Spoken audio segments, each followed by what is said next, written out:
Two parents who lost their children in the shooting at Marjory Stoneman Douglas High School in Parkland, Florida, testified at a Senate Homeland Security Committee hearing on how to make schools safer.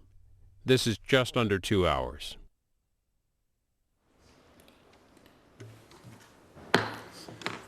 Good morning. I'd like to call this hearing to order. Title of this hearing is Examining State and Federal Recommendations for Enhancing School Safety Against Targeted Violence. First of all, I want to welcome everybody to the hearing room. I certainly want to thank our witnesses for taking the time for your testimony.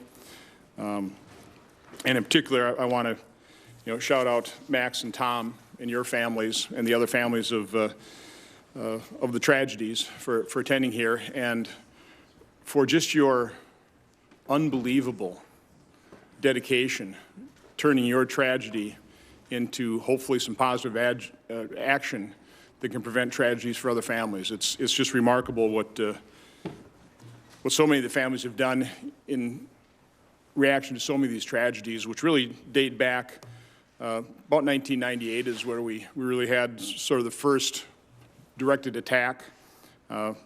Numbers of 56. I know in your testimony, Sheriff, you're talking about 710 shootings since Columbine in 1999. Columbine, 13 people were killed, 12 students, 1 teacher, 21 were injured. Sandy Hook in 2012, 26 killed, 2 were injured. And then Parkland at Marjory Stoneman Douglas School, 17 killed and 17 injured. The death and casualty toll is simply unbelievable, quite honestly. I can't, I grew up 50s and 60s, we were concerned about nuclear holocaust. We'd hold drills and we'd tuck under ourselves under our desks. We never had to worry about somebody entering our school and opening fire. So this is a tragedy in terms of the lives lost, the people injured, the families destroyed. But it's a tragedy from the standpoint of the psychological effect on our nation, on our states, on our schools, on our children, on our families. And so what I'm hoping this hearing will be about is take a look at the thoughtful recommendations of so many of these commissions that have been established afterwards, both state and the federal government one, with the help of parents and families that have experienced these tragedies. I want to ask the question, to what extent have these recommendations, these common sense, obvious recommendations, to what extent have they been implemented? And if they are not, and I know they're not universally implemented, what's the holdup? And what can we do to make sure that we can take some of these obvious, relatively simple actions as at least a first step to, if not completely prevent these things from happening in the future, at least mitigate the casualties when one of these attacks occurs. So I think moving forward, what I want the result from this committee hearing to be is, let's, again, take a look at all the recommendations. Let's find out what is common. What do we agree on? It's something this committee does a pretty good job of. There's plenty of differences. There's all kinds of things that Gary's wrong about. But what this committee is pretty good at doing is we identify a problem, we figure, okay, what do we agree on? What's a common sense solution that we agree on? Kind of set the divisions, the differences aside to maybe be brought up when it's possible to do so. I want to really examine what are the most effective actions that we can take, that we agree on. What are the fastest and the easiest to implement? Part of that equation will be, what's the most cost-effective too? Let's do those things. I'll always go back to after 9/11.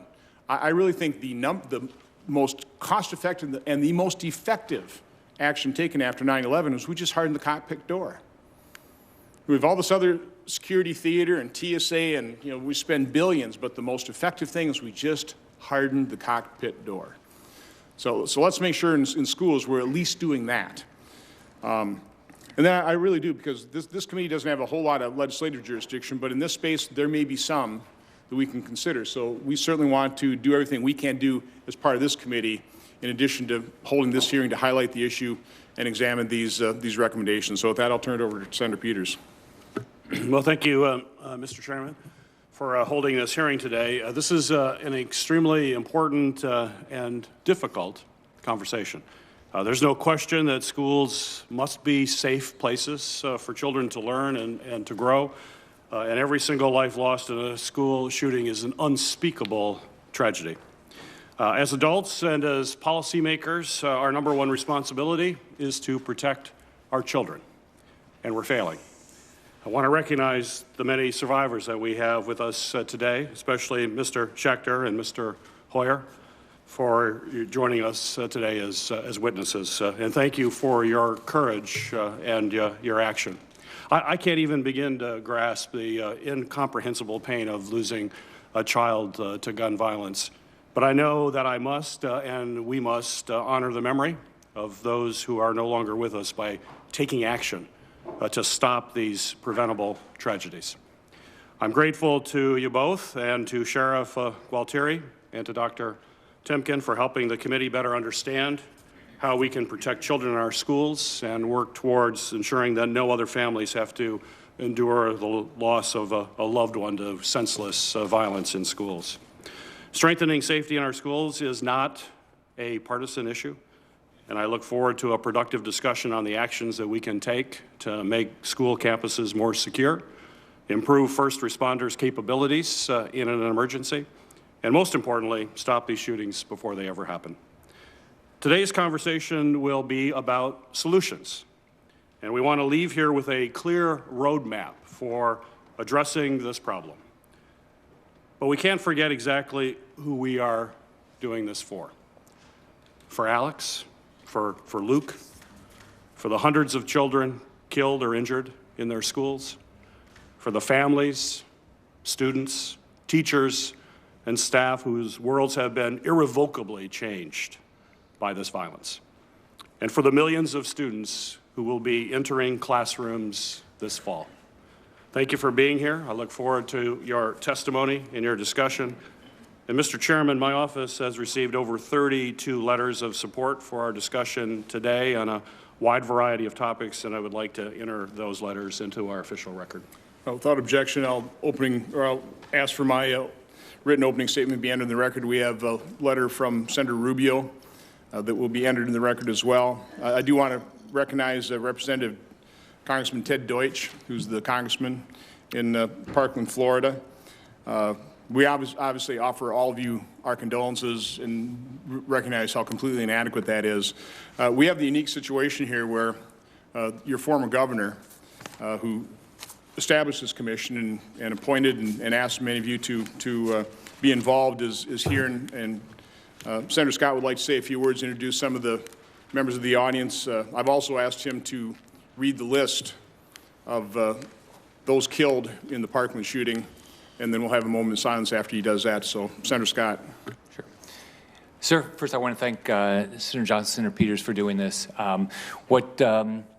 What they said is actually really true in this committee. People do work together and work hard to get things done. And you know, there's a lot of tough issues to deal with up here. There's probably not a more important issue than the safety of our kids and our grandkids. I have 6 grandsons, and I think about their safety all the time. So I want to thank all the witnesses for being here today. This is an easy discussion. It wasn't easy to deal with the aftermath, but it's nothing like what these families have gone through. This February marked the 1-year anniversary of the Marjory Stoneman Douglas High School shooting in Parkland that claimed the lives of 17 innocent victims. I think there's a day that goes by that I don't think about that day and the amazing people that were lost at the hands of madmen. One thing that's happened since then is many of these families I've spent a lot of time with, and you can just every day you still feel their pain. I'd like to thank the families, students, and the loved ones of the victims who are here today. Max and Tom, Gina, Phil, and Debbie. Thank all of you and Tony, thank you all for being here. Let's go through a little bit of background. Max's son, Alex, and by the way, everybody's got a copy of this. If you can almost turn it, and they just gave me a copy of this morning, but you can go and see the pictures of these kids, and you can. I can just tell you, in the last year and a half, you get to know them just by all the stories you hear. But Max's son Alex was 14 years old. He played trombone in the band at the school. He was very vocal in seeking changes at schools and served on the high school Public Safety Commission. Tom and Gina's son Luke was only 15. He was a sweet young man who loved playing sports. A lot of these parents, but his parents have been leading efforts to make change. And Gina was, when we signed the Marjory Stoneman Douglas High School Public Safety Act into law, she was there with me. Tony, if you'll stand up so they recognize you. Tony's daughter Gina was 14 and a freshman at Marjory Stoneman Douglas. She was a member of the school's winter guard team. She was known to be a great dancer with an infectious smile who made friends everywhere she went. Tony's the president of Stand With Parkland, an organization founded by the parents of victims. And I attended some of their funerals, and your heart goes out to all of them. And Gina, I should have had you stand up. Yeah, Gina, I should have recognized you, but Gina's Tom's wife, and they're just a sweet family. So thank you for being here. Gina's become a good friend of my chief of staff. Phil, if you'll stand up. Phil's daughter Carmen was a dedicated student who wanted to become a medical researcher and find a cure for ALS. She was just 16 years old. Both Phil, his wife April, and their family have been incredible activists nationwide. Thank you for being here. Debbie Hickson. Debbie's husband Chris was a loving father and a United States veteran. He served as the athletic director and a wrestling coach at Marjory Stoneman Douglas and made an impact on the lives of so many of his students.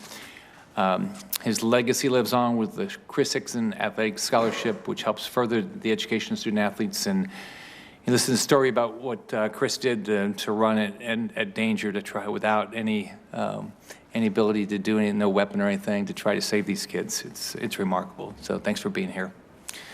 So let me just read off the rest of the names.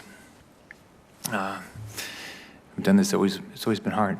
Alicia Al-Hidaf, Scott Beagle, Martin Duque Aguiano, Nicholas Dwart, Aaron Feiss, Jamie Guttenberg, Kara Longren, Joaquin Olivar, Eliana Petty.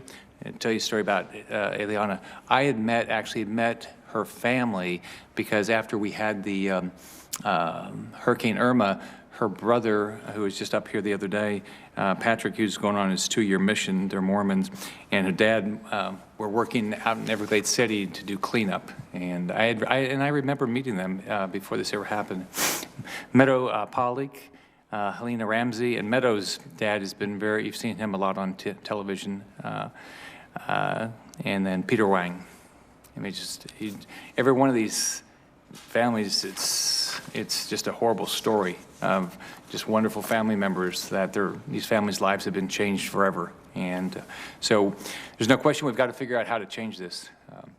The remarkable strength and dedication you all have shown in the aftermath of such an unspeakable tragedy is inspiring. As we've seen many times, solutions after tragedy unfortunately get lost in politics.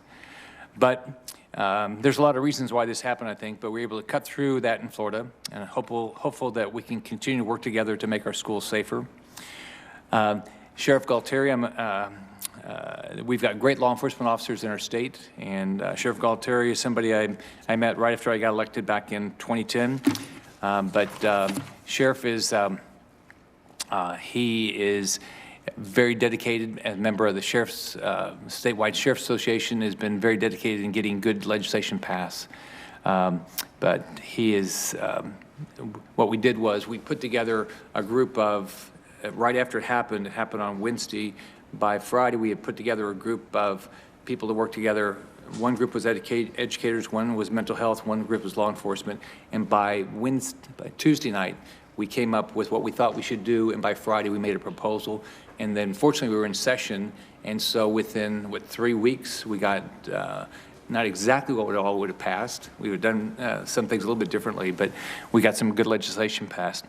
But Sheriff Gualtieri, he's got a great family, he's a great friend, he's a very dedicated public servant. Max was saying at breakfast he doesn't know how he works the hours he does. But he's shown incredible leadership for our state when we needed it.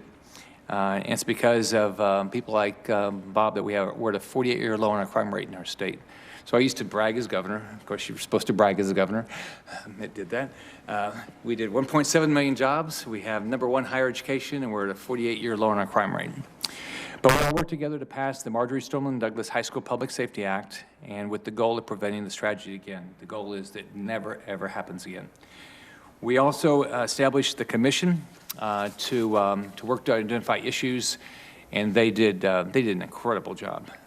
Sheriff Gualtieri led it, but we had, I think we were 15 people or so on it, but Max and Ryan Petty, another parent, served on the commission.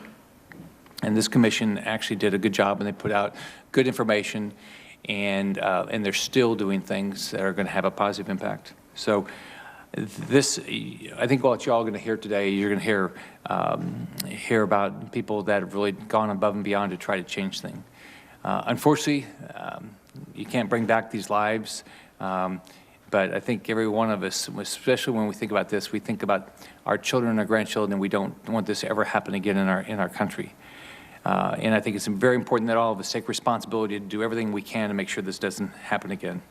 I was disheartened by the recent report from the grand jury on the progress of implementation of safety measures by certain Florida schools. It's unbelievably disappointing when and the sheriff, I'm sure they'll talk about this, when we have talked about what we need to do, and then you see people that, for whatever reason, don't take this seriously. I guess they just don't think it's ever going to happen at their school.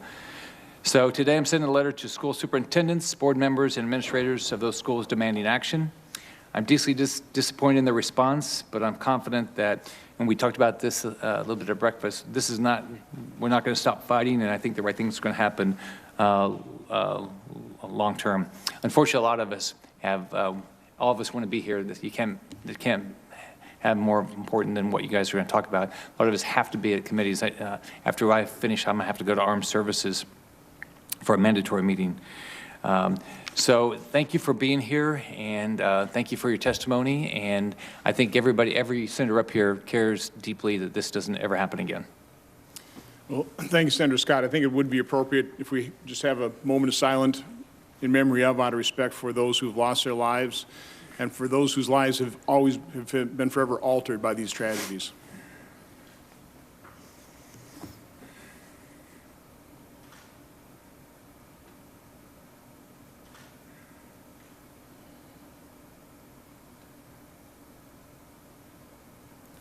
Thank you. It is the tradition of this committee to swear in witnesses, so if you all stand, raise your hand.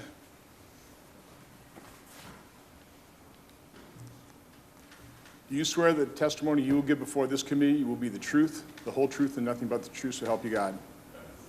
Thank you.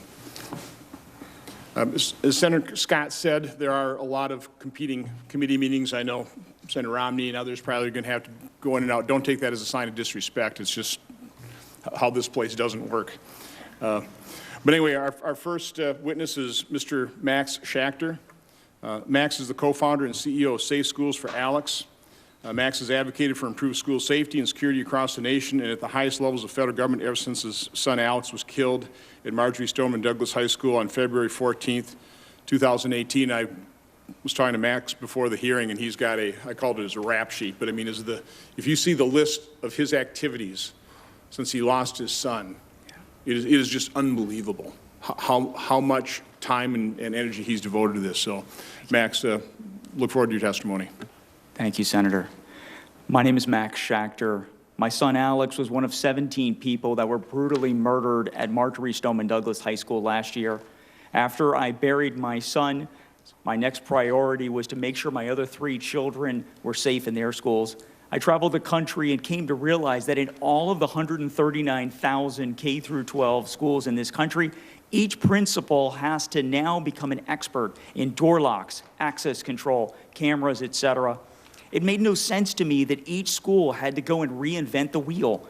The idea that crystallized for me was the need to create national school safety best practices at the federal level. Those best practices would be housed on a clearinghouse website so that all schools had a one-stop shop for all the most relevant and important school safety information. I was pleased to see this idea highlighted in President Trump's Federal Commission on School Safety report last year, and I am extremely encouraged that the Department of Homeland Security is moving forward to create this clearinghouse. In fact, they are convening their first meeting July 30th next week. We know that we cannot prevent 100% of these school mass murders, but we know that we can absolutely mitigate a lot of the risk to students, teachers, and staff when they do happen.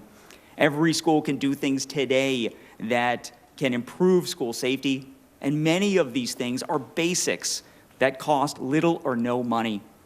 Chairman Johnson, I really want to commend you for your commitment to focusing on practical solutions that can save lives right now, and for shining a spotlight on that through this hearing that you're holding today. In my view, there are two main reasons the national school security crisis has continued with no end in sight. The first is that we do not implement lessons that we have been painfully learning for 2 decades. And two, we're not being honest to parents and communities about the real situation with safety in our schools. On the first point, we do not implement lessons learned from dozens of incidents that have tragically taken many, many lives. The state of Virginia is a rare exception. After the Virginia Tech massacre, Virginia implemented threat assessment teams in all of their schools. They used the United States Secret Service's National Threat Assessment Center model, and they have not had a school shooting since. That is why I support the Eagles Act. Unfortunately, no other state besides Florida has followed suit and implemented threat assessment teams in all their schools. After Columbine, all responding officers were required to rapidly deploy directly to the threat. Yet in Parkland, 8 deputies waited outside for 11 minutes while children and staff were being slaughtered in their classrooms. In Parkland, first responder radios failed and were not interoperable, delaying help for victims. SWAT teams had to resort to hand signals to avoid shooting each other because their radios failed. Yet as a country, we haven't truly committed to solving the communication problems. We can't force all agencies to use a single radio system, but we can make it possible for them to communicate no matter which system they're using. After Sandy Hook, each school should have trained their students and staff how to respond to active shooters. Sadly, many did not. During the 2017-2018 school year, Marjory Stoneman Douglas High School did not hold a single Code Red drill that year. So students and staff did not know what to do when the murderer started firing an AR-15 into classrooms and killing their classmates. No staff member called a Code Red for 3 minutes and after the shooting had already started, and by then all 17 people were dead, including my little boy Alex. The second sad reality, which most people don't realize, is that schools are not being truthful about the violence on their campus. For example, for the years 2014 through 2017, Marjory Stoneman Douglas reported to the state 0 bullying, 0 harassment, 0 trespassing incidents, and many other zeros. It's not just Broward County that is inaccurately reporting these incidents. This is pervasive across the entire country. The result is a false sense of security, which leads to complacency in implementing school safety best practices. On college campuses, the Federal Clery Act imposes financial penalties for inaccurate reporting of campus crime statistics, but in K through 12, there is no such requirement. The result is that when you go online to look at school ratings, many of them, including Marjory Stoneman Douglas, have an A rating. Academics are important, but if the children do not come home to their families and staff don't come home, nothing else matters. That A rating that Marjory Stoneman Douglas has nothing to do with safety of that institution. There's no school safety rating system currently to inform parents and teachers of whether or not their school has implemented the best practices to prevent and mitigate the number of casualties during the next school attack. Schools should not be able to get an A rating like Marjory Stoneman Douglas did if they never held a Code Red drill for the entire school year. They should not be rewarded if they did not train their teachers and their staff what to do during an active assailant emergency. If a school safety rating system existed, it would influence change nationwide. The car industry's rating system has improved car safety and reduced fatalities. Before you buy a car, you review their safety and crash test ratings. But for parents, there's nothing. No way to know if your child's school is safe or not. It's been 20 years since Columbine, and children continue to be murdered in their classrooms. We know the next school mass murderer is already out there. The next gun that he will use is already out there. It is not a question of if, it is a question of when.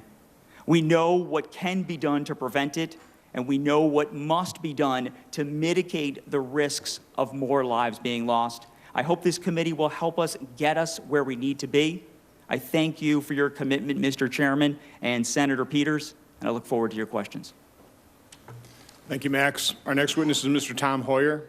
Tom currently serves as the treasurer of Stand with Parkland, which advocates for public safety reforms. Stand with Parkland was formed by the families of those killed in the Marjory Stoneman Douglas High School attack, including Tom, who lost his son Luke. Tom.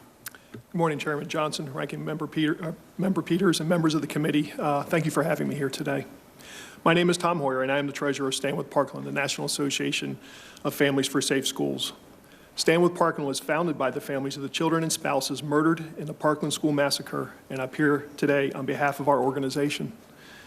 We're a fundamentally nonpartisan group. The safety of our kids and teachers in schools is not a political issue.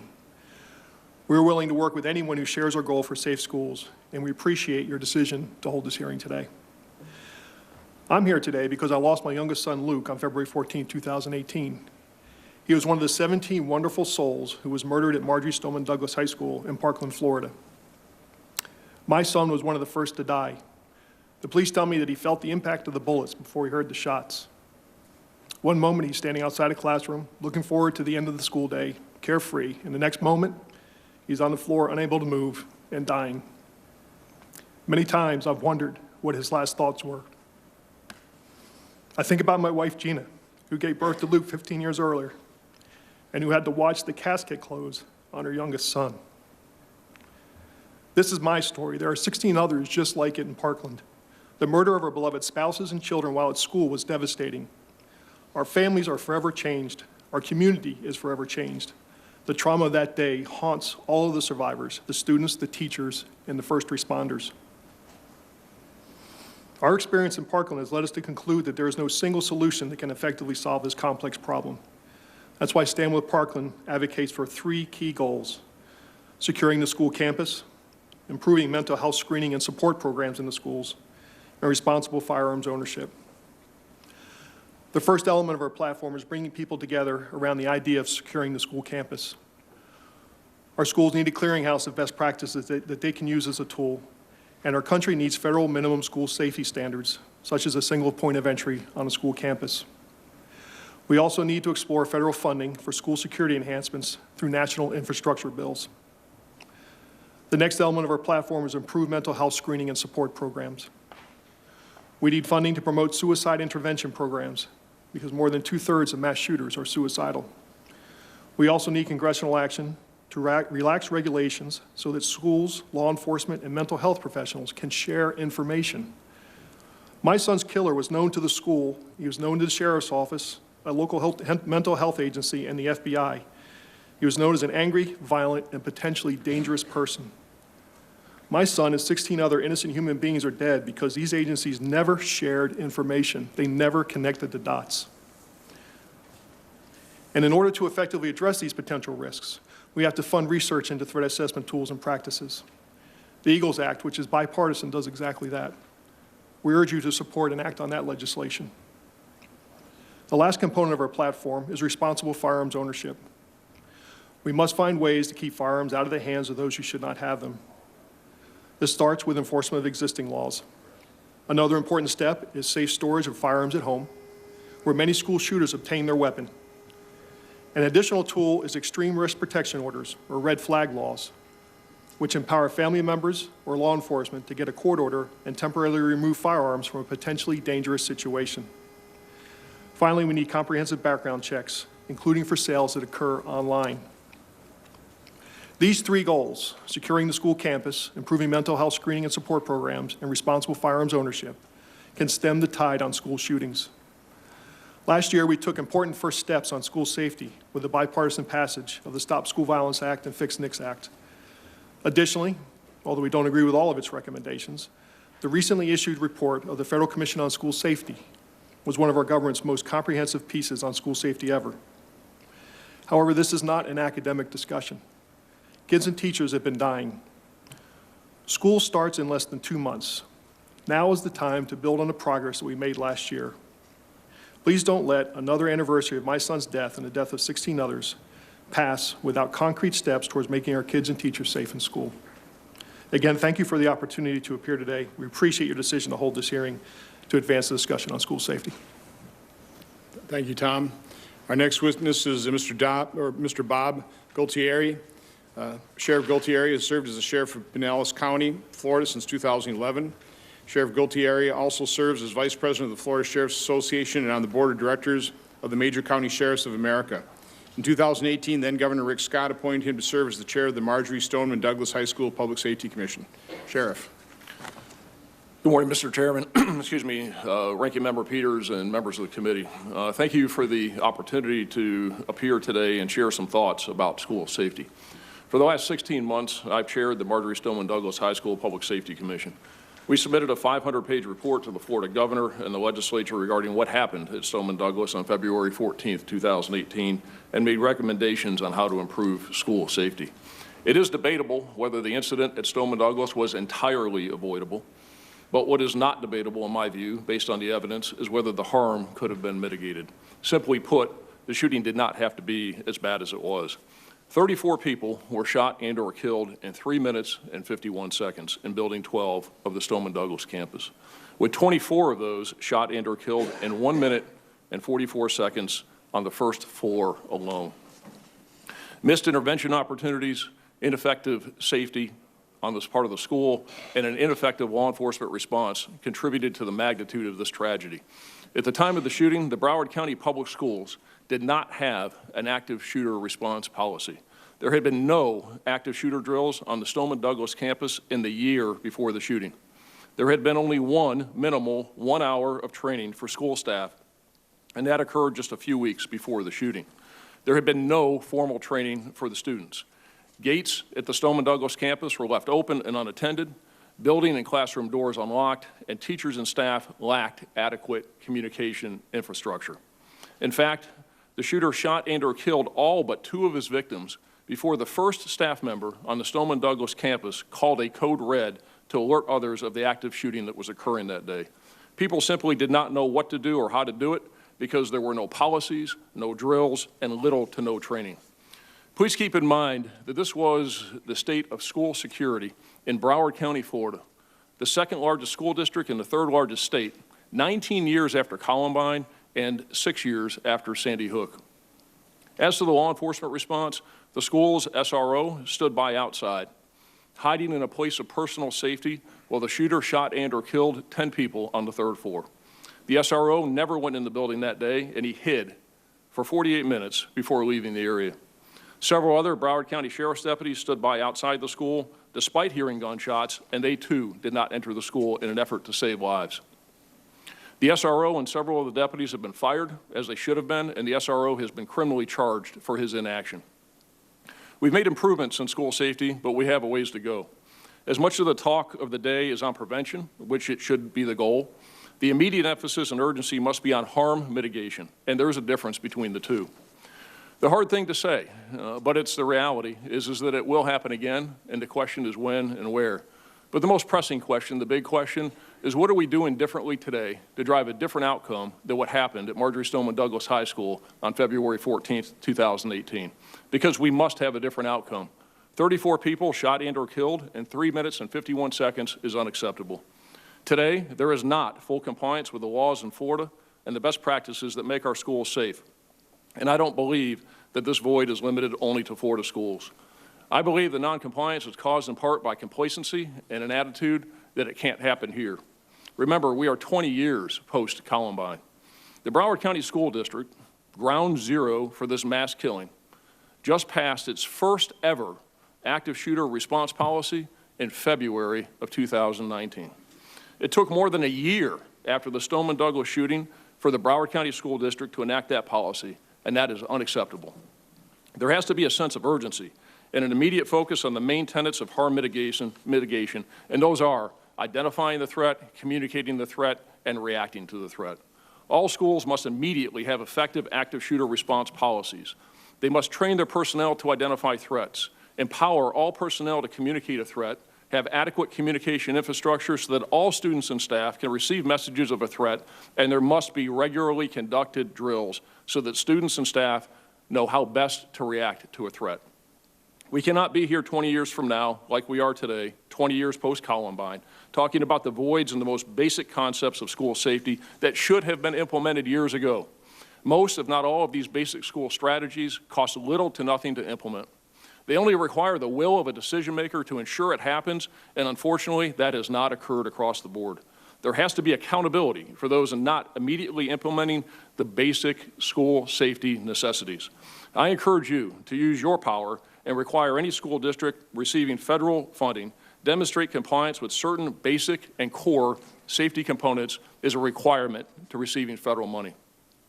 Thank you for the opportunity to appear before you today, and I look forward to fleshing out how we can do a better job of making sure what must be a daily priority across this country, and that is that our kids are as safe as they can be in our nation's schools. Parents have a right to expect that when they send their kids to school in the morning, that they come home alive in the afternoon, and we need to meet that expectation. Thank you. Thank you, Sheriff. Our final witness is Dr. Deborah Timken. Dr. Timken is the Senior Program Area Director for Child Trends. She also serves as a Senior Advisor to federal technical assistance centers that are devoted to student health and school safety. Prior to her work at Child Trends, Dr. Timken directed the Federal Initiative on Bullying Prevention at the U.S. Department of Education. Dr. Timken. Thank you. Chairman Johnson, Ranking Member Peters, and members of the committee, thank you for holding this important hearing to identify effective ways to keep students safe in school. I cannot imagine the pain of losing a child or surviving a school shooting. As a parent, in addition to a researcher, I share my fellow panelists' commitment to ensuring that our schools are safe. The tragedies at Parkland and elsewhere shocked our collective system. We can and we must do more. I have dedicated my career to identifying evidence-based strategies to improve school health and safety. And through that work, I offer 3 recommendations. First, maintain the decades-long trajectory of school safety initiatives that encourage states and communities to address the full spectrum of issues that contribute to school violence. The research is clear. To keep students safe at school, we must prioritize their overall well-being. Preventing school violence requires an investment in building a positive school climate, as well as building skills to form healthy relationships. Several federal investments in safe schools were built upon this research and showed significant improvements in school safety measures. Beyond competitive grant programs, schools, and the policies that support them have fundamentally shifted toward making student wellness a priority. This includes expansion under the Every Student Succeeds Act to include an indicator of school quality and student success, and to fund the Student Success and Academic Enrichment Formula Grant Program. School violence has gone down over the past 20 years. The percentage of 9th to 12th graders who carried a weapon on school property significantly decreased from about 7% in 1999 to just under 4% in 2017. For this group, over the same time period, the percentage of physical fights on school property also decreased from about 14% to 8.5%. It is more difficult to ascertain a trend in school shooting incidents, in part because, while devastating, they are statistically rare occurrences. Although progress has been made, there is clearly much more we can do. No community should ever have to experience a school shooting. 3 movements are bringing us closer to this goal. First, increased awareness of the prevalence of adverse childhood experiences and their potential for resulting trauma. Second, further integration of social, emotional, and academic learning. And third, the bridging of school and community resources through integrated student supports. My second recommendation is to limit strategies that could harm students and communities. It may seem logical that adding security technology or additional law enforcement would prevent a school shooting, but the research we have is mixed at best. Security measures are often designed to keep the bad guys out, but history shows us that the vast majority of school shootings are perpetrated by current students at the school, students who know the security procedures as well as the blind spots. The effectiveness of school-based law enforcement, access control, metal detectors, and other security measures on improving school safety has not been well researched. We do know, however, that many schools that experienced active shooter incidents over the past 20 years had security measures in place. Certain forms of security may help and pose little risk to students. These include strategies such as identification procedures or basic lockdown drills, which are different than active shooter drills. Emerging evidence, however, suggests that more intensive security measures in schools may lead to unintended consequences, including increased levels of fear among students and staff, decreased perceptions of school safety, increased student referrals to the criminal justice system for minor offenses, and particularly for low-income students, reduced academic achievement. Active shooter drills are particularly concerning. These drills often use actors to portray a school shooter using realistic guns and plastic bullets. We do not know whether these drills work. In addition, researchers and educators alike are raising concerns that such drills may traumatize the school community or desensitize students to the seriousness of an attack. We need to know much more about these intensive security measures before risking our children's well-being. My final recommendation is ensure there are mechanisms to assess the impact of school safety strategies. There is still much to learn about keeping schools safe. Research allows us to understand whether finite resources are being spent effectively and where improvements could be made. In fiscal year 2018, funds were reallocated away from the Comprehensive School Safety Initiative out of the National Institute of Justice, which was the only dedicated funding stream to support school safety research. Without such research support, we will continue to debate the issues raised today. I'll close with this. Our children go to school to learn. When our children are afraid, and when we tell them they should be afraid by installing metal detectors, hiring security officers, and requiring active shooter drills, it becomes harder for them to learn. Making schools safe is not about turning schools into fortresses to keep the bad guys out. Our children's safety is paramount, and that safety must start from within the school itself. To truly make schools safe, we must prioritize mutual trust and provide the social, emotional, and academic supports that prevent violence and help our kids thrive. Thank you. Thank you, Dr. Timken. I'm going to yield my questioning slot to Senator Scott. Thank you. Thank you all for being here. For Tom and Max, it has to be hard to talk about it. Just listen to it is hard. One person I want to recognize is Hunter Pollock. I don't know if you stand up. He lost his sister Meadow, who was 18 at the time, and she died trying to save another student. So thank you for being here, Hunter. So Sheriff Gualtieri, what do you think is the most important takeaway from your commission? Well, I think in my remarks is that it didn't have to be as bad as it could have been, as it was. The harm could have been mitigated if there wasn't complacency and people had done what they should have and learned lessons from what's happened 20 years ago.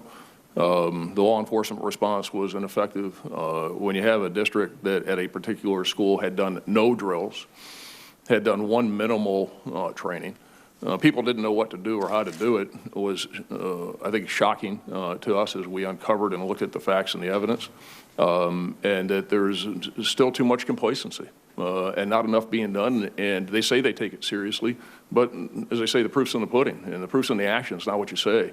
And to this day, there's not enough being done. You know, as I said, when I appeared before the Broward County School Board in February of this year, and in the last week of February, it wasn't until the week before that, it took them a year to pass an active shooter policy. There are other districts in Florida within the last couple of months that still don't have active shooter response policies. You have districts that are not complying with the law to have a safe school officer on every campus. You have schools that don't have threat assessment teams. So the lack of compliance with the basic tenets, I think, is the most shocking and I'll say appalling to me that we uncovered. So, Sheriff Gualtieri, we've got 67 school districts in Florida. Just so you all know, the way ours is, and I don't know if every state is set up this way, but we have, every county has a elected school board, and they have a lot of autonomy. And then probably about half of them are elected superintendents and half are appointed by the school board, probably. So they've got a lot of autonomy. So everything that we all worked hard to get passed, it doesn't get implemented by the state. It has to get implemented locally. So what's your experience so far, and like who's the best, who's your biggest disappointment in implementing? Just forget that what everybody's trying to do is come up with the right ideas. Just doing the things that we said you had to do. Well, there are some that are doing it well. I can tell you as an example, and one that I think is doing it well, and I just came from there before I came here this week, which was Pensacola and Escambia County. I think that they have stepped up, and the superintendent there gets it, and they've implemented the right policies and procedures. We have other counties, probably the ones that are most problematic as we sit here today, where we're seeing the most voids as far as compliance with it, would be in South Florida, Miami-Dade, Broward, Palm Beach, and there are some others. Recently, until a couple months ago, in Orange County, they were not complying with the requirement that there be a safe school officer on every campus. Okay. So do you hear this? So the legislation we passed required there be a public safety officer at every school. So what were they doing? So the law It's a requirement of the state law, and we provided funding for this. Correct, and you provided, as the governor and the legislature provided, $67 million. And what the law said was that there has to be assigned to every charter, elementary, middle, and high school campus a safe school officer. And they interpreted the word assigned to mean that assigned on paper and they don't have to be there. This is the type of manipulation and disingenuous approach, and it's maddening. It's upsetting because, what is a legislative body supposed to do? This Congress or a state legislature is you pick words, and clearly the intent was that there be a good guy with a gun, a safe school officer on every campus. And so you had lawyers who are part of the problem, and I say that as a lawyer because they're not doing a service to the people that they're representing when they interpret words of assign, and they go through these machinations and say, well, assign can be interpreted to mean you don't have to have somebody there. Tell that to one of these parents who somebody's got to go knock on the door because they had one deputy for 6 campuses because they didn't follow the law. It's just not right. And this is the type of attitude that has to change.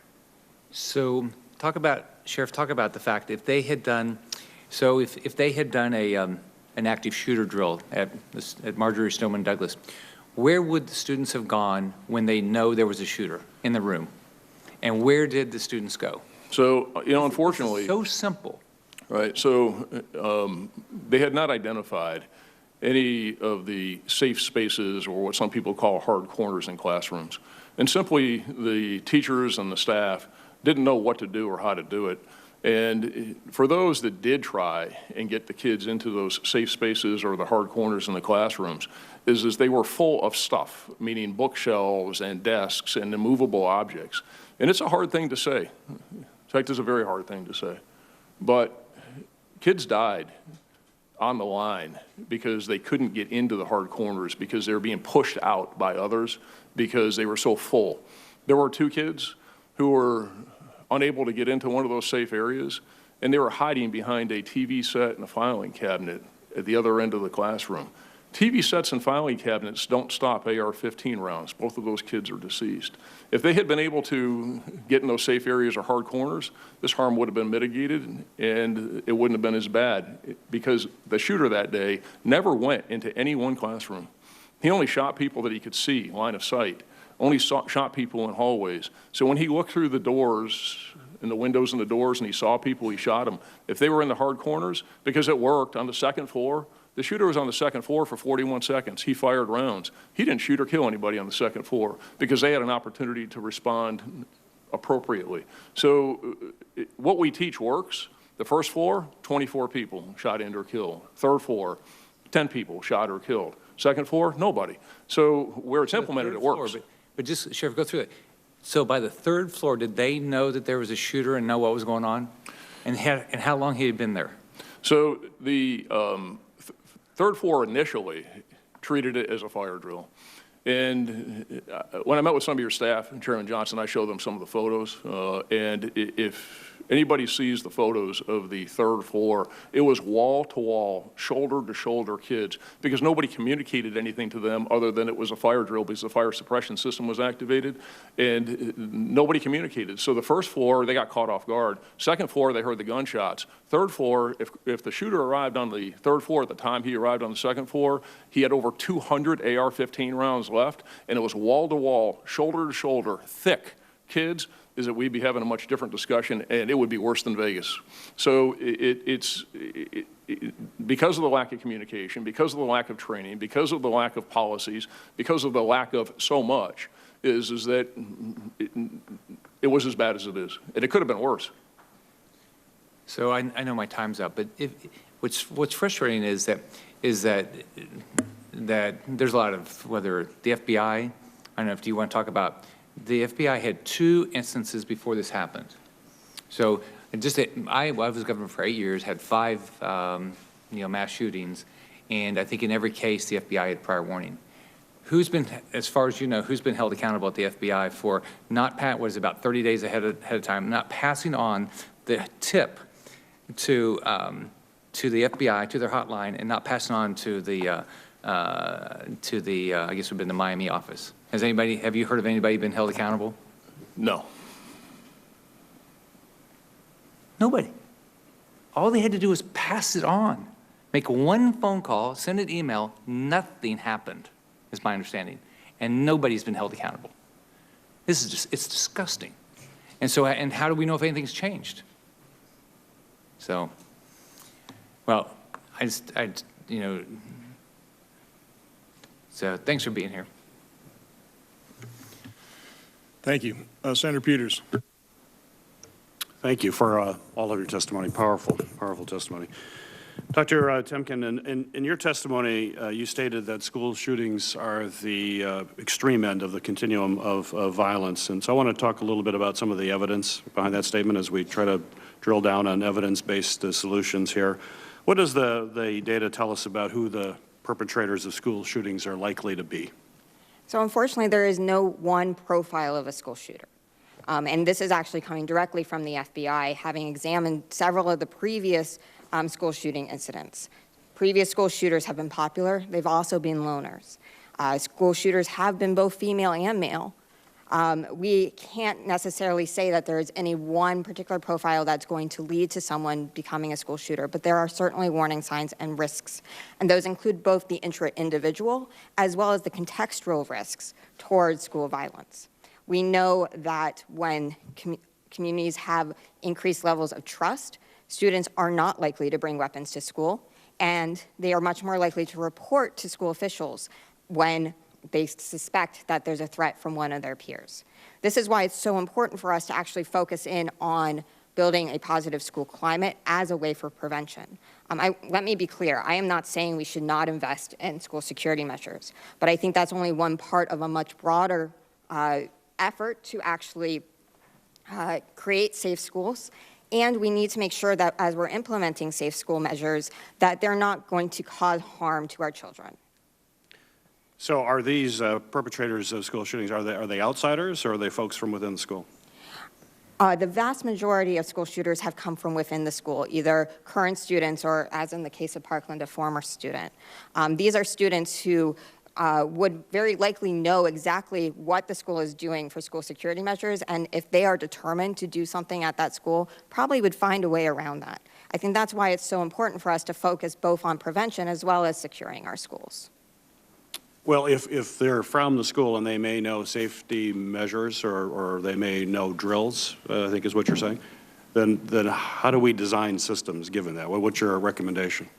I think we absolutely need to continue doing things to help secure the school, but I think we have to really invest in actually trying to get to the root causes of the violence. So we need to help students identify challenges and provide supports. That is really the theory behind threat assessment, which says that we have to, when there's a viable threat, we need to identify what those challenges are and find the supports that are actually going to prevent that student from carrying out those threats. Mr. Schechter, I'd like to acknowledge first your vision and a work in the establishment of a federal clearinghouse for best practices that will benefit all schools, and you talked a great deal about that in your opening statement, and I appreciate that. And as you know, the Department of Homeland Security, along with a number of federal partners, are going to be releasing this report in the next few months, hopefully sooner rather than later. Mm-hmm. But my question is, what are you specifically watching for as the DHS implements this clearinghouse, and are there specific aspects that you believe are most critical for us to use as a tool and you're hoping to see in the best practices? Yeah, so on July 30th will be our first meeting, and we're inviting over 36 different stakeholders from all different aspects, mental health, law enforcement, superintendents, everyone, all the stakeholders need to be at the table so that we can sit down and come up with national school safety best practices. There are common sense solutions that, lessons learned that came out of Columbine, Sandy Hook, and now Parkland that need to be implemented. And so if we have everybody agreeing and have buy-in, I'm hoping that once we establish these best practices, it'll be put up on a federal website, and then that will be implemented through all states and into school districts across the country. But that's my main concern, is that we need to ensure that these school districts adopt these best practices as soon as possible. We cannot let another day go by where lessons learned that will save and mitigate lives and prevent these school tragedies don't get implemented. And hopefully, once we have these best practices, they're going to be tied to the grant dollars, because that's a major problem right now. We've got, to give you an example, Broward County got $500,000 to implement analytic cameras last year, and they didn't even have a formal active assailant response policy. In the Marjory Stoneman Douglas Public Safety Commission that I'm on, we developed tiers. So tier 1 would be low cost, no cost measures that every school can implement, no matter if it's a school in Iowa or a school in Miami. They should implement those. And then tiers 2, 3, and 4 would be more expensive and longer term implementation. So your school should not be implementing a tier 4 strategy, in other words, analytic cameras, if they haven't done the basics, if they haven't installed a formal active assailant response policy. So once we have those best practices, they need to be tied to the grant dollars to ensure compliance. All right, thank you. Mr. Hoyer, in your testimony, you discussed the role that the U.S. Secret Service's National Threat Assessment Center has played in advancing research used by threat assessment teams. Mr. Schachter, I think you discussed that as well in your testimony. So really, both of you, for start with Mr. Hoyer, but also Mr. Schachter as well. What role should threat assessment teams play in the overall safety landscape as you've looked at this? As I look at it, I think it's a pretty central role. It is one of the prevention measures. In our situation, the shooter had around 69 disciplinary interactions with the school. He had 21 calls from the police, numerous sessions with the local mental health agency.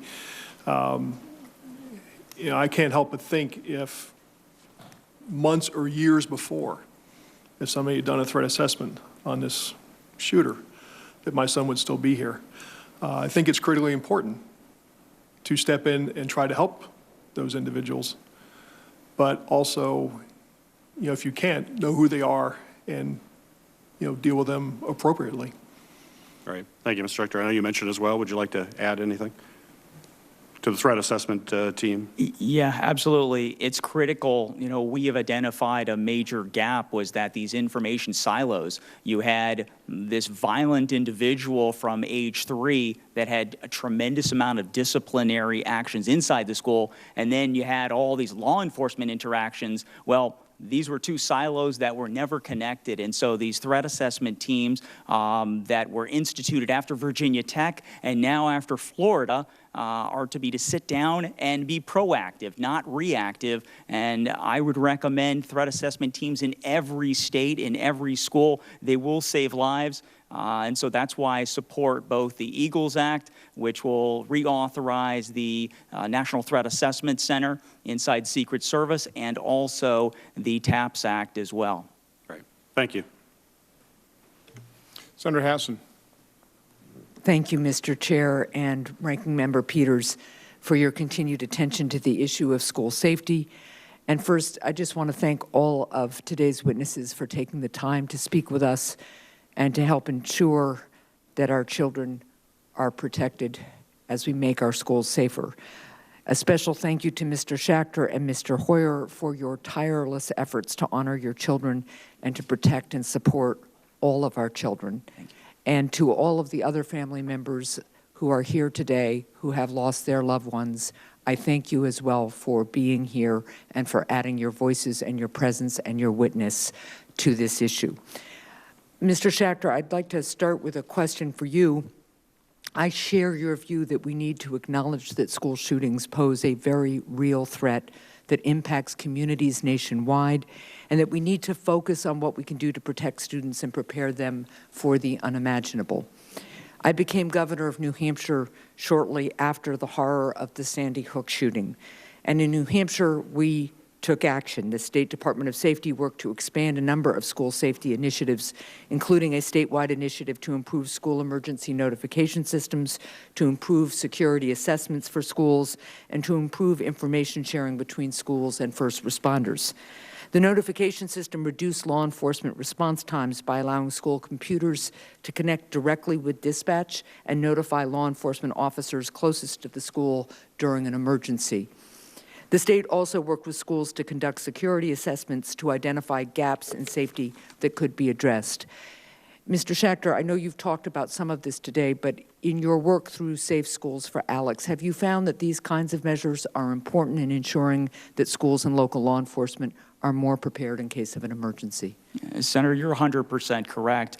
Unfortunately, in our commission, we did an analysis of the last 20 years of active shooters, and what we found was that a majority of these shootings are over in 4 to 5 minutes. Right. As the sheriff talked about, in 3 minutes and 51 seconds, everyone was dead. And unfortunately, even though our law enforcement will do their best to try to get to the scene, they're not going to get there in time. Right. Even if the SRO on campus was a courageous individual, which he was not, it still took him 1 minute and 44 seconds on a golf cart to get to the front of that building. By the time that happened, 24 children and staff were already shot and or killed. So law enforcement's not going to get there in time. That's why a immediate notification of law enforcement is critical. And if we look at the safest school in America in Indiana, each teacher wears a key fob on their neck. So in 2 seconds, depressing that key fob tells law enforcement exactly what's happening. And then law enforcement has access to the cameras, which Broward County refused to give law enforcement. They did now, but law enforcement did not have access to the cameras inside the school prior. And then in Indiana, once they hit that button and it's depressed, law enforcement can look inside the school, see exactly where the school shooter is, and has live actionable intelligence, so knows exactly where to go, where to send the officers, and to interdict and stop the attack as soon as possible. Right, and the other critical piece that we need to continue to work on is it needs to be the closest available law enforcement officer. It shouldn't matter whether it's a county sheriff or a municipal officer or a state trooper. The fact is, whoever's closest needs to be able to get that information and respond.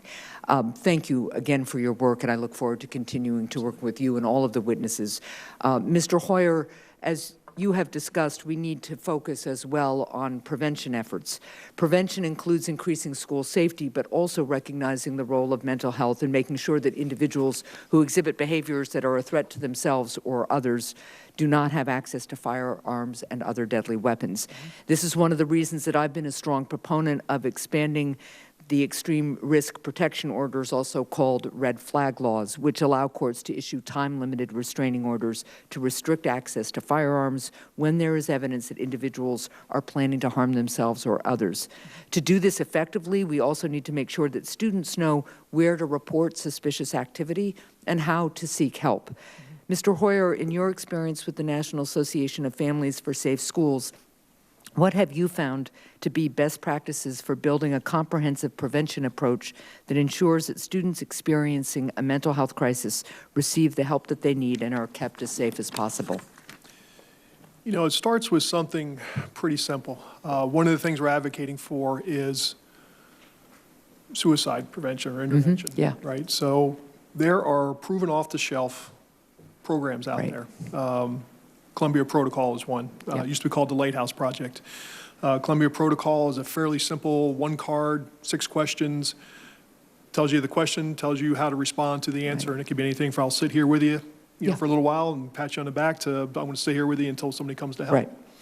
Right. It empowers people, colleagues, family members, and friends to actually ask the questions and get people to seek help. We're advocating a funding or promotion of those already proven programs. Our friends at Sandy Hook have a program, Start With Hello, and these programs have existed for a while.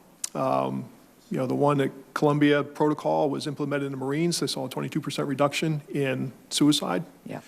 And I just think that starting with something simple, something easy to implement, would be a first step to implementing an overall comprehensive program, which eventually is going to have to include, mental health, talking with the school, right, possibly the police, the whole threat assessment that we were just talking about. Thank you. Dr. Temkin, I wanted to touch on a couple of points that I know you've made. Your expertise in prevention is critical as we examine how to balance increasing student safety while avoiding unintended effects. I am particularly concerned with trauma experienced by students and teachers during active shooter trainings and the potential for disproportionate impacts on students of color and students who experience disabilities. Can you share concerns you have with some active shooter drills and how some school hardening efforts could result in disproportionate impact of certain students? And obviously, we have to balance all of these issues, and we all want to make our schools safe. But again, if you can help us understand what those best practices might look like and how we could avoid some traumas to students, that would be really helpful. Absolutely. And to be clear, there haven't been rigorous evaluations of many of these active shooter drills that are what folks call multi-option or may have been referred to as ALICE. Yeah. These drills can often be very realistic, such that teachers have reported in media, which without rigorous evaluations are probably the best that we have at the moment, right, that they have been absolutely traumatized by seeing their colleagues get shot with plastic bullets, by seeing them trip over each other and saying, this was more traumatizing than it was training. In terms of disparities, we have to be very careful in thinking about both staffing as well as the impact of staffing. So particularly when it comes to school resource officers, we know that school resource officers, when they are present, and especially when they are involved in the discipline at school, will drive up suspension, expulsion, and criminal justice referrals for minor nonviolent offenses. And we know that there is extensive disparities for both students with disabilities and students of color in receiving such discipline. So we have to be careful when we are recommending these that we consider these unintended consequences. Thank you very much. Thank you all for your testimony. Senator Rosen. Thank you. Thank you, Mr. Chairman, Ranking Member Peters.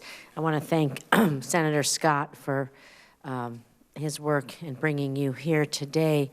And as I think about how you must feel as parents, as community members or students and children and families and grandchildren, the impact on what you experienced in the personal level, it has an impact on all of us. And I never want to imagine what you've gone through. I never want another family to go through what any of these families are going through. And I hope sincerely that we can work on honoring the loss of your most precious, precious loved ones by our action in the future. And so I agree with the panel that we have to emphasize multimodal approaches to address this issue. It's not just one thing, it's many things, because each incident is going to be different. Schools have to foster safe and supportive learning environments for all students. We have to have an adequate number of school-based mental health professionals to reach students in crisis, suicidal, angry, whatever that is. You can't learn if you don't feel safe for the other students who may be scared of someone who they see that has issues. In Nevada, the Nevada Association of School Psychologists, they recommend a ratio of 1 psychologist for every 500 to 700 students. In Nevada, we have 1 for every 3,000 students. It's just a ticking time bomb. And the Nevada associations, they've really worked with, the school psychologists have worked closely with our state legislatures. We actually, just passed recently a Senate Bill 89 that requires our State Board of Education to develop recommendations for ratios of pupils to specialized support personnel, counselors, psychologists, social workers, nurses, and to develop a strategic plan to achieve those ratios. I am going to ask that a letter from the Nevada Association of School Psychologists be entered into the record. Without objection. Thank you. And so, Dr. Temkin, thinking about this multimodal approach, how do you think, I have a two-part question, how do you think schools can work to identify and support students needing more intensive interventions to assure they receive the appropriate attention before, God forbid, a tragedy could happen? And can you speak a little bit to the necessity of federal support, both through guidance and funding, to support these efforts, because that's what we can do? Absolutely. In terms of identifying students, I subscribe to a public health model, meaning that universal approaches, things like bringing in prevention programs, can reach about 80% of our students, but about 15% probably need a little bit more intensive support, and about 5% really need targeted interventions. When we institute these multi-tier systems of supports, we can actually help identify those students through data collection, bringing in teams that are not just law enforcement, but mental health teachers to really understand a student and identify their challenges. One thing I want to flag about threat assessment is it's not just about identifying and eliminating a threat, it's really grounded in supports. It's grounded in let's find a way to help the students so they can succeed, not just to prevent a tragedy. In terms of federal support, we've seen over the course of the last 20 years, starting with response to Columbine, a series of investments that the federal government has made in school safety that have really focused on prevention. The Safe Schools, Healthy Students Initiative, the Safe and Supportive Schools Grant Program in 2010. These really helped schools, and we saw significant reductions in school safety indicators, so school violence indicators, as a result, but they're very limited. We are hopeful to see the results of what's going to come from the Every Student Succeeds Act that we've invested in Title IV funding, but I should note that the Student Success and Academic Enrichment Grant Program covers a whole host of things, not just school violence prevention. So when schools are deciding what to use those funds for, they may not be investing there either. So federal support and federal guidance towards where those funds would best be prioritized is very important.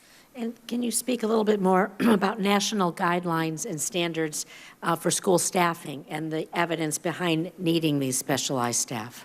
Absolutely. One thing I would flag is that we know that it's not just a underrepresentation of school psychologists and other support personnel, it's a disparate representation.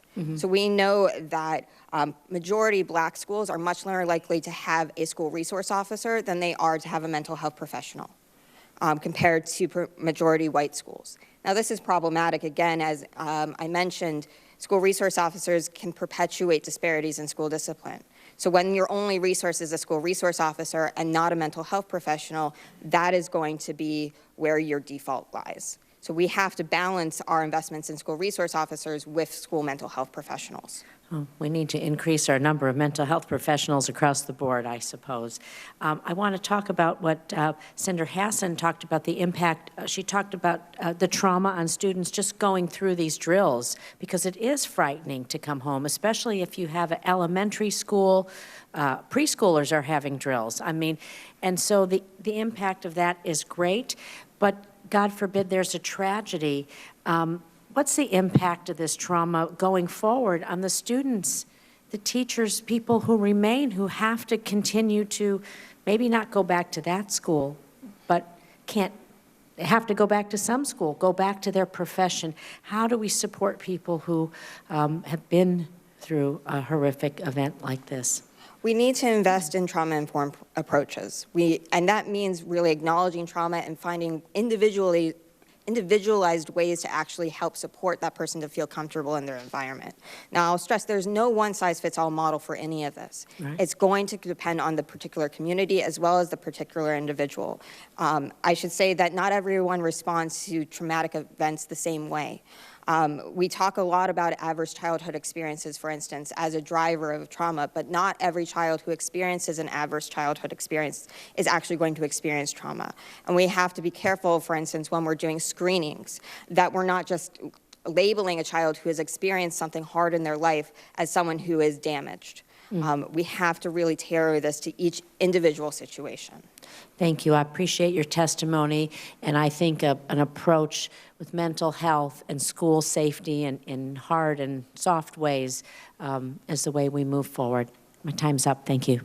Senator Rosen, I want to start with something I think really surprised me to hear, that in the school in Parkland, there wasn't controlled access. I mean, I visit schools all the time, and there's only one point of entry. It's hard for me to get into school.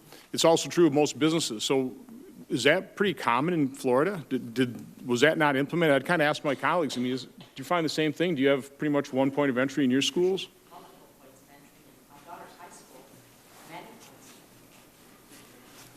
Sheriff, can you comment on that?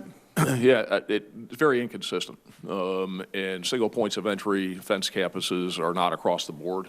It is inconsistent. I'll give you an idea, and it's also how it's implemented. So at the Stoneman Douglas campus is that the campus was fenced.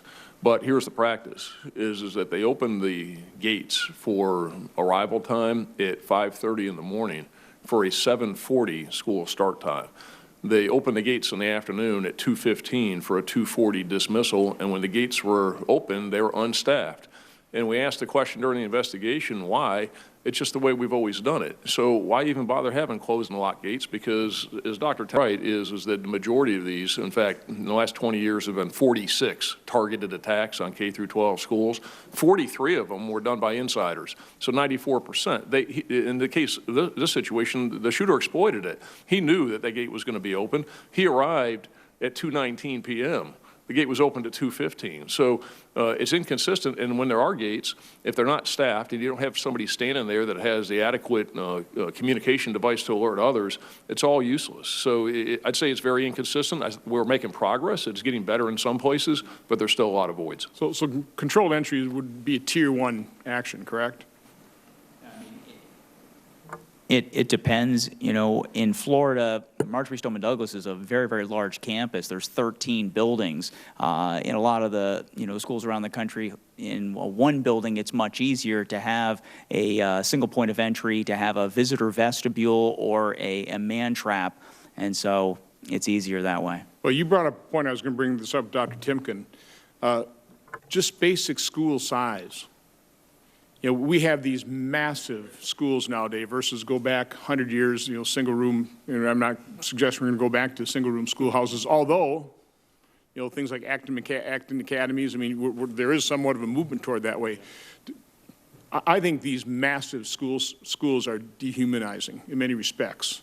And so it's pretty easy to understand how kids get lost in this, and they just, the bullying, that type of thing. Can you just comment on large school sizes, and is that part of the solution, is start going towards smaller schools again?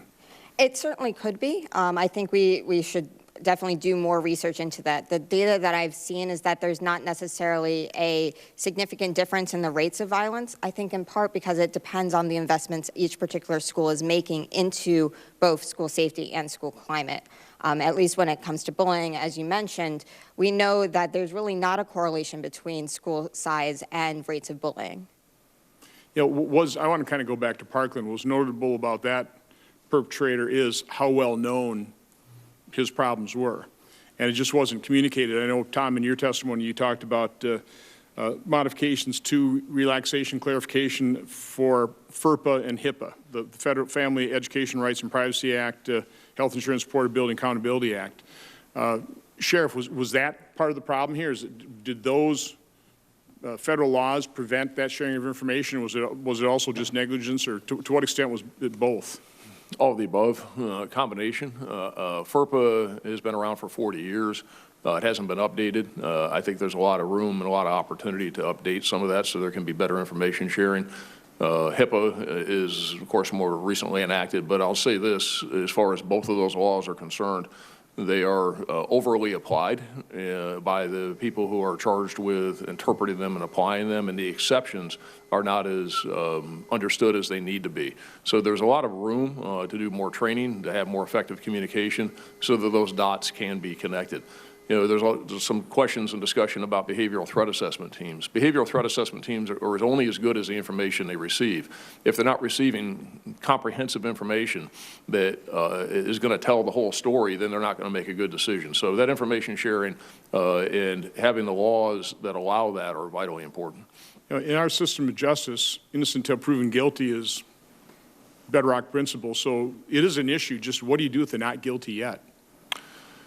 Well, and it isn't so much, it's true, and they're not guilty, but there are things that can be done. I think the behavioral threat assessment teams, I take it a step further or maybe a step differently in the behavioral threat assessment process. I think if we wait until we have threats, we're waiting too long. We really need to get it back here where there are behavioral indicators of concern, and we need to catch it before it manifests as a threat so that something can be done, there can be intervention.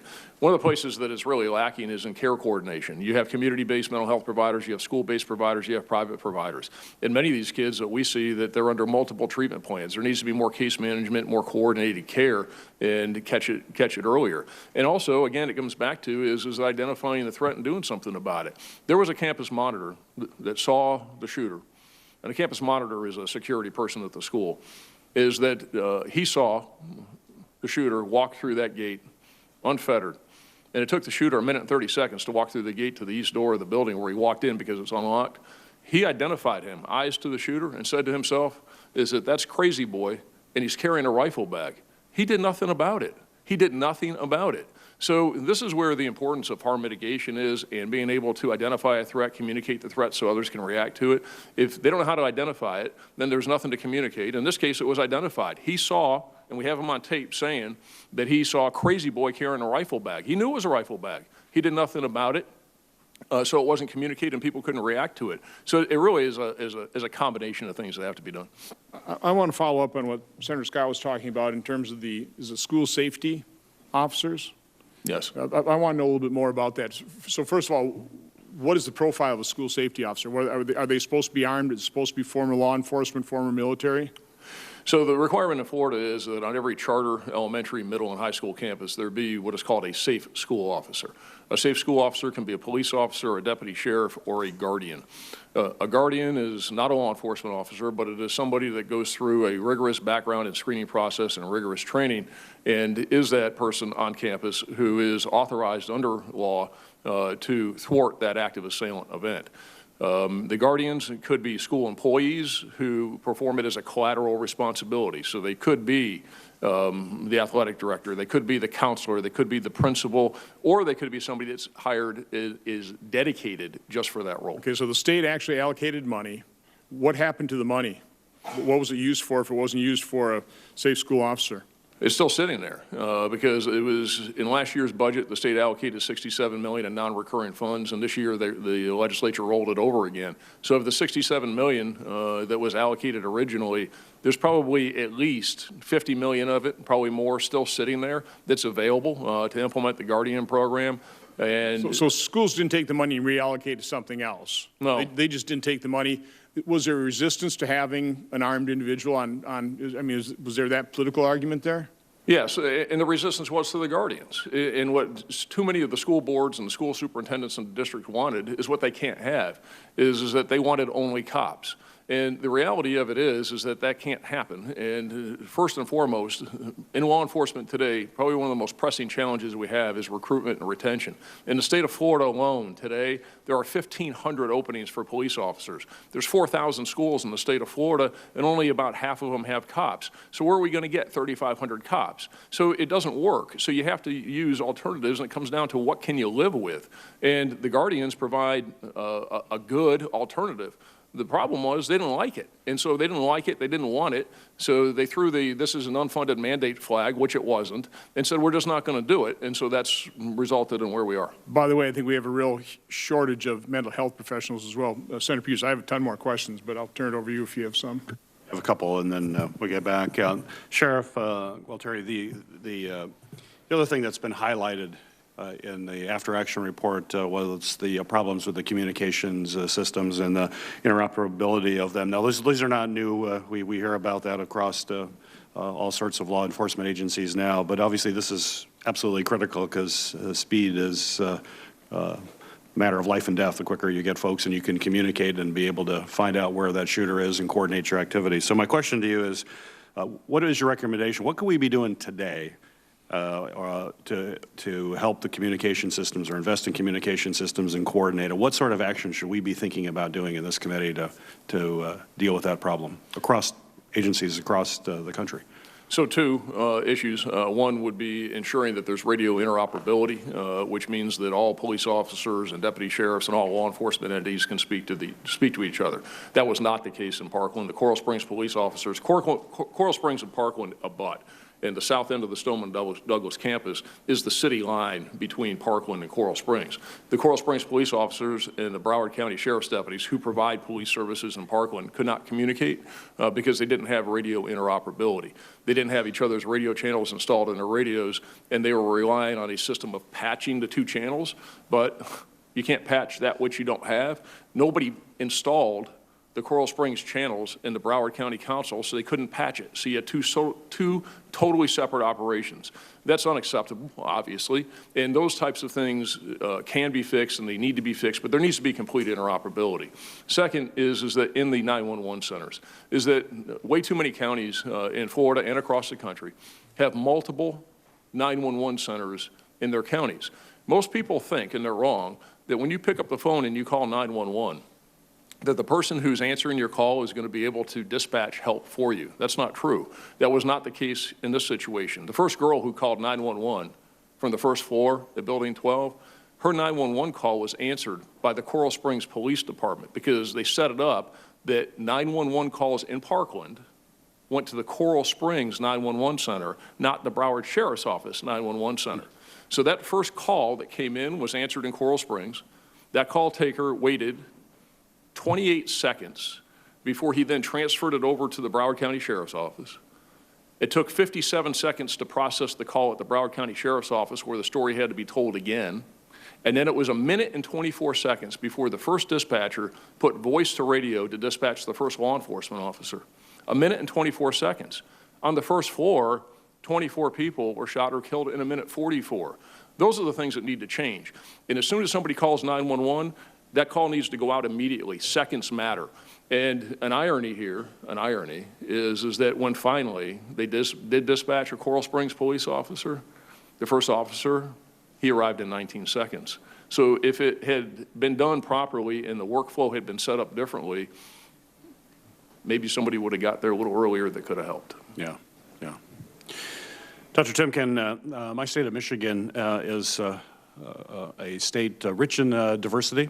Including folks in rural areas, urban areas, also students of various racial and ethnic backgrounds. And I know there's no one-size-fits-all approach to school safety, and we need to be thinking about that as we're looking at putting together national policies. What are, my question to you is, what are some of the unintended consequences we should be aware of when discussing school safety measures that may not look the same across very diverse communities?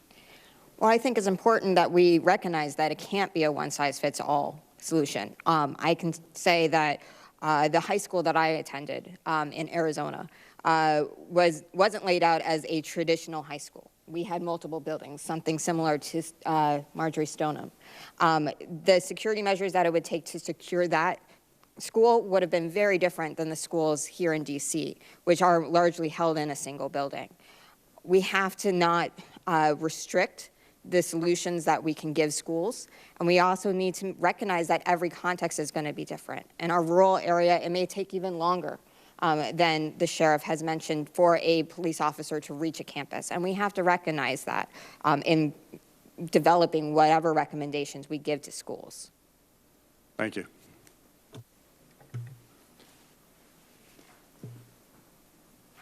I don't know to what extent there's still a sense of urgency in Colorado. I know the sense of urgency there is in Florida. I have a sense there's still a pretty high level of urgency in Connecticut.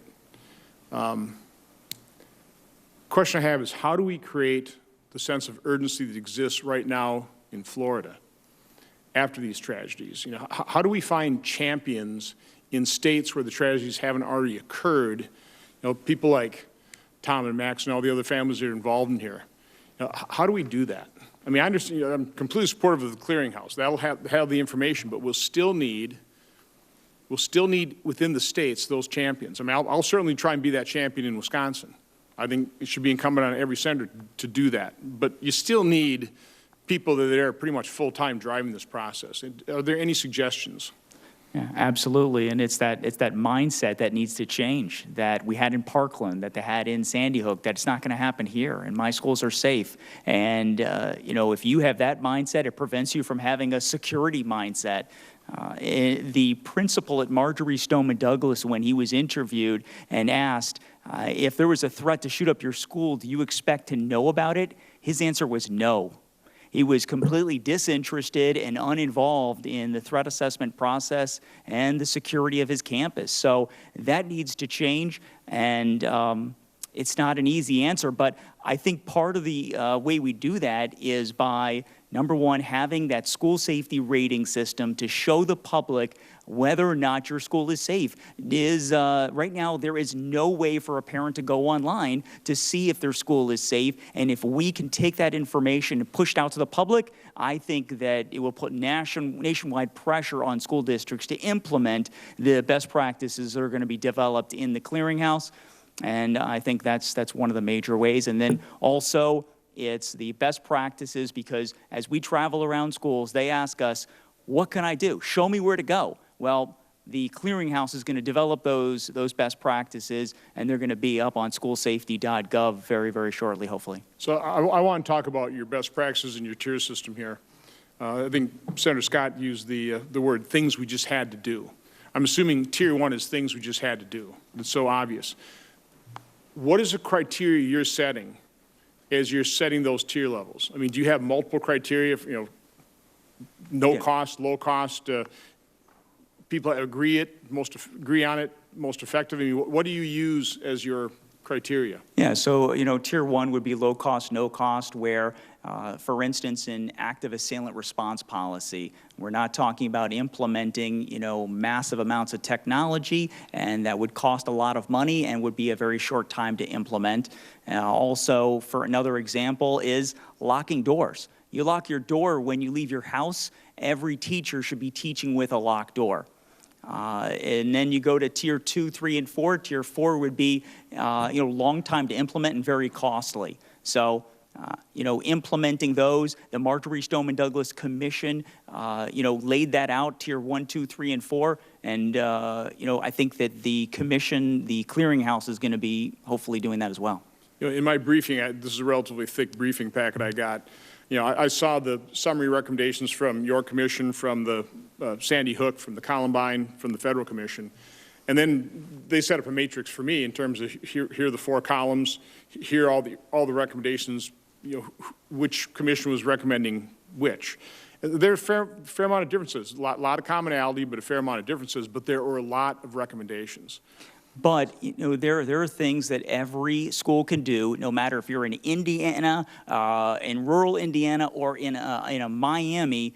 Every school should be doing these no-cost, low-cost things. And again, that's what I appreciate about the structure you brought to this, is the tiers, the priority in terms of what we need to be doing this, and then again, a national clearinghouse. Doesn't require a big old government program, but just requires the national government to be that clearinghouse and do it thoughtfully and highlight it. And from my standpoint, the legislation ought to be action-inducing to create that pressure, to find those champions in the states, so it's driven at a state and even more important at a local level, because schools are a local issue.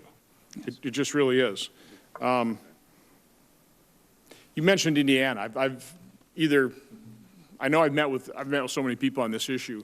I think I've met with the folks that have really hardened, kind of a exhibit 1 of a hardened school that it costs, I think it's $300,000. Can you tell me a little bit more about that and talk about all the things they've done? Yeah, and the reason there was such a high cost is because they have bulletproof glass in that school. Obviously, that's not, scalable, but the things that school does do number one, you would never know that it has the best security. It does not look like a prison at all. You wouldn't even notice that. It doesn't even have metal detectors, but what it does have is it has that immediate notification to law enforcement, and it has, they drill, they practice, because if you don't train your teachers and your staff, you see what happens. Like my son was murdered. That's what happens if you don't drill and you don't train.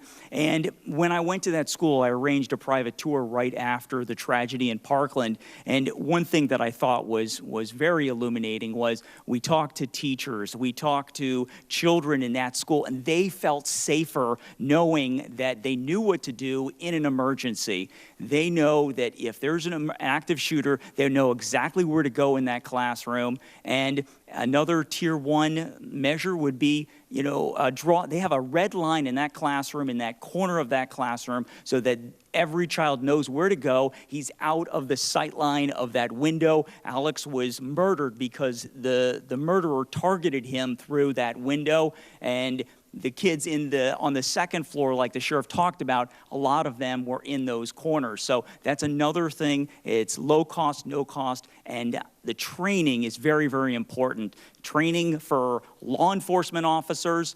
In the Marjory Stoneman Douglas shooting, the active shooter training that law enforcement had, they only trained active shooter every 3 years.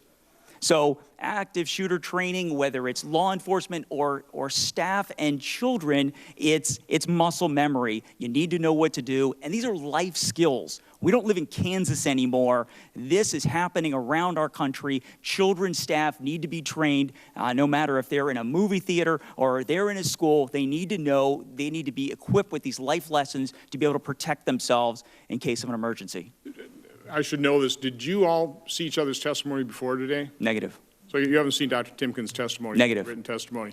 I mean, I think it's interesting, in Dr. Timken, you mentioned about, live fire drills, basically using plastic bullets, where I kind of got to scratch my head. But the type of drilling, do you have any problems with what Max was talking about in terms of, I mean, like we used to do, we'd crawl under our desk for I didn't really feel particularly traumatized by that. I realized it was pretty stupid. But, I mean, we do need to prepare, just like you have to do fire drills, that type of thing. Do you see any problem with that? I absolutely agree that we need to prepare, but I think it's the way we frame how we're doing the training, as well as the types of training we're doing. I think we have to be careful that these don't become so routine that when an incident unfortunately happens, that students don't feel complacent, that, oh, this is just another drill. That is a risk of overdoing some of these things. I also think that we have to make it clear that we are not doing this because there is an imminent threat. I think that's where kids get scared. When they think that the community they're in and the community, the peers, the teachers they're around are going to in some way harm them, they become scared to come to school. And so we need to prevent that option as well. I think there has to be that balance. So in preparing and listening to testimony and that type of thing, I am thinking about another issue we're dealing with all the time, and it's the problem on our border. And before Senator Peters starts rolling his eyes on this one, I see a similarity in terms of what we're dealing with here, because right now we've got a crisis at the border. There's a specific problem in the here and now. And oftentimes the solution, which by the way, it is a solution. If we could develop those countries, if we could get rid of the drug cartels, if we could end the extortion rackets and provide opportunity, you would not have a migrant flow out of Central America. But that's a very long-term solution. And again, this is with all respect, Dr. Timken, an awful lot of things you're talking about, better mental health treatment. Again, we don't have enough mental health practitioners now. So how do we separate out and how do we make sure that the kind of longer term solutions, which are completely valid and we'd all love to do them, don't get in the way of the tier 1, the things we must do right now, and take, really take that long-term viewpoint, because the next thing I'm going to ask is kind of some of the controversial proposals as well, that those don't get locked up or get included in these things and prevent action. So I think the main issue is that there's a limited amount of resources to go to this. So we have to balance our investments in what we do to defend our schools with what we're doing to actually prevent school violence and build our students up. When we're giving such a limited amount of resources, our schools are incentivized to do the visible, easy security systems and less incentivized to really engage in the systematic prevention efforts that are really necessary to create safe schools. So we have to incentivize both. Okay, I'm a big proponent of the KISS principle. Keep it simple, stupid, okay? So what I'm asking, I hate to give folks like you a homework assignment, but again, I've seen the recommendations. Anything, and I know you've done the tiering, but work with this committee to design the most simple but most effective piece of legislation under our jurisdiction that can grab people's attention, that can create that sense of urgency, that can have the government, federal government, do what it can do, so that we're actually taking action as opposed to what often happens around here is, oh, we just need more funding for X, Y, and Z. Okay? I think there's the most important things we need to do here don't require a whole lot of funding. So let's concentrate first on that, because to me, the number one thing we have to do is create that sense of urgency so that every community, every school in every state is implementing at least those tier 1. And if we can get their attention on that, if we get them active, you take that first step. I'm coming from a manufacturing background, continuous improvement. If we can make that incremental improvement, take that first step, you can get people's attention and they'll be looking at tier 2 and tier 3 and tier 4 without arguing over the more controversial things, okay? I know one final question that I have is I do want to address the controversial issues. I mean, we talked about red flag laws. What did you say, 15 states have enacted those? What's always frustrated me about the whole gun control debate is I really do think there's common ground, but what ends up happening is, well, you got to take it, all mine or all of mine, and just people don't say, okay, what do we agree on? I mean, let's at least enact what we agree on. It seems to make an awful lot of sense to me that you want to keep guns out of the hands of dangerous people or people that have serious mental health problems, but at the same time, I fully respect due process. There is a real serious concern about what do you do with the not guilty yet. So how do you come together? I mean, it's probably one of the more controversial aspects of this whole thing is, the gun control debate. How do we get by that? I mean, any suggestions, anybody want to comment on that at all? Probably shouldn't have even brought it up, but I was advised not to have this hearing too, so. Well, we have in Florida, as a result of the legislation last year, passed a red flag law, a risk protection order law, and it is extremely effective. And it has a lot of process and due process built into it, where law enforcement has the ability to seek an order immediately from a judge, and then a final hearing has to be held within 14 days, and they're good for a year, and they can be renewed, and it's a full adversarial hearing. Finally, we also have now authority when we do take somebody into custody under what we call the state's Baker Act law. Every state has their version, which is an involuntary commitment for mental health evaluation. Up until last year, we didn't even have the authority when we take somebody into custody because they threaten somebody, let's say, with a firearm. We couldn't even seize the firearm.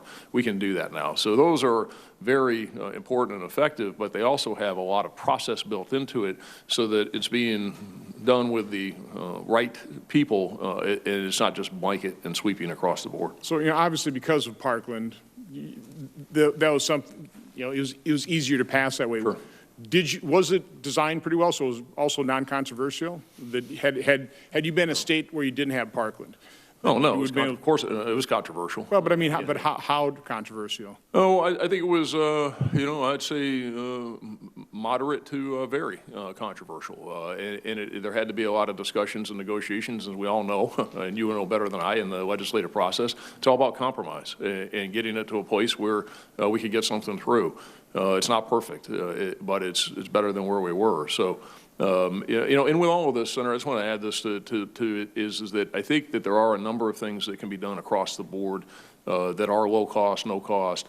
And probably the best thing is to set minimums on what should be done, but recognizing that we are a very, very diverse country, and there has to be local control in local communities, and that we tell, and you tell, and others who are in a position to tell people, tell them what to do, but not necessarily how to do it, to allow for that local control. Like with drills, as an example, is that you have to have drills, but don't get into telling them the specifics of it, because they need to be age appropriate and they're going to be different in different places. You have to have an active shooter response policy. Let them craft it. If we can just get to a place where every school district in this country had 5, 6, 7 basic core security competencies in place, we would be much further ahead than where we are. So we need to make it so that it's palatable, so that it is the non-controversial things that they will actually take and do. So I'm a big advocate of telling them, here are the 5, 6, or maybe even 10 things you have to do. Let them figure out how to do it. And if we could get there,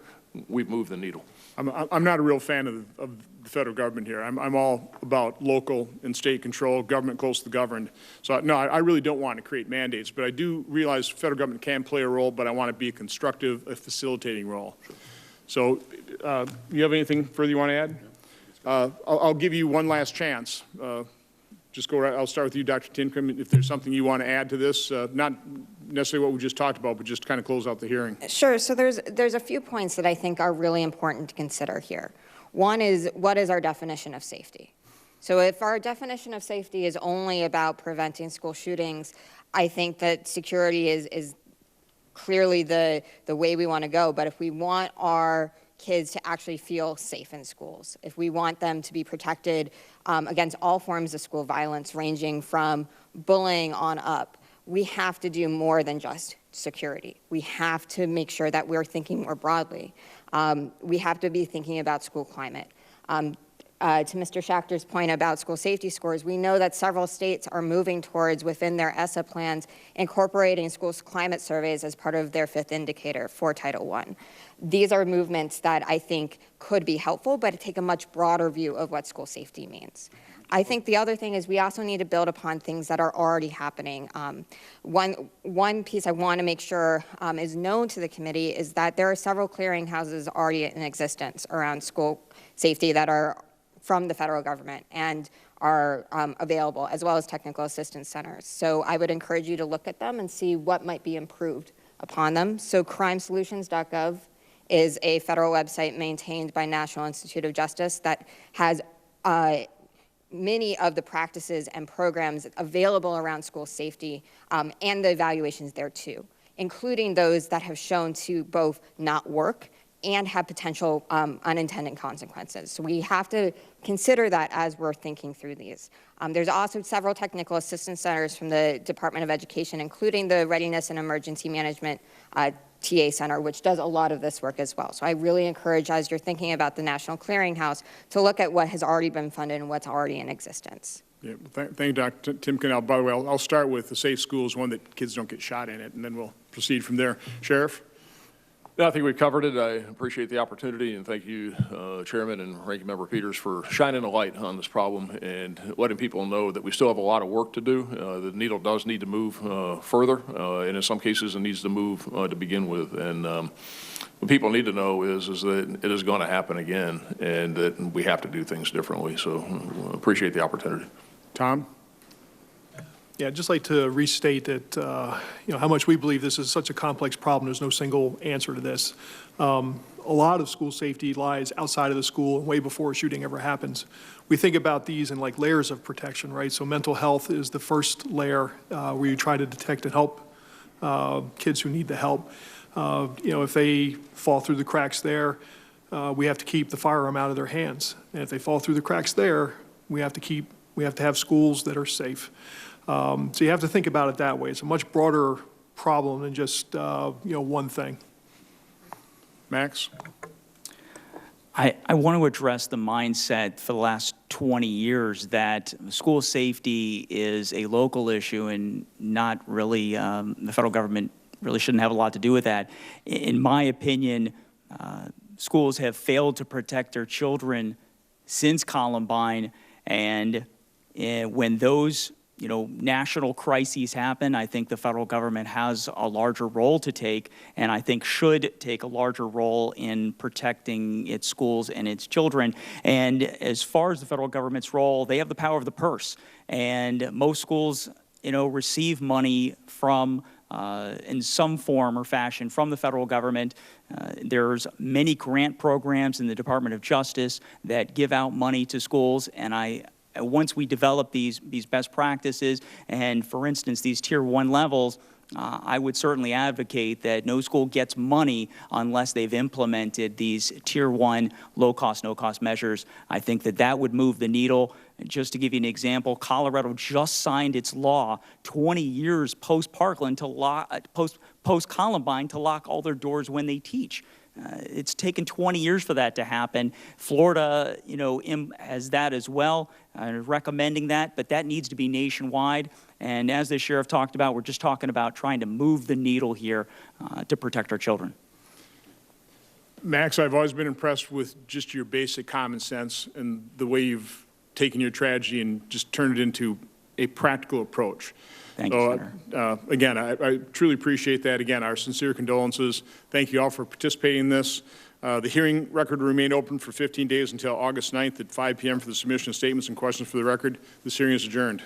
Thank you.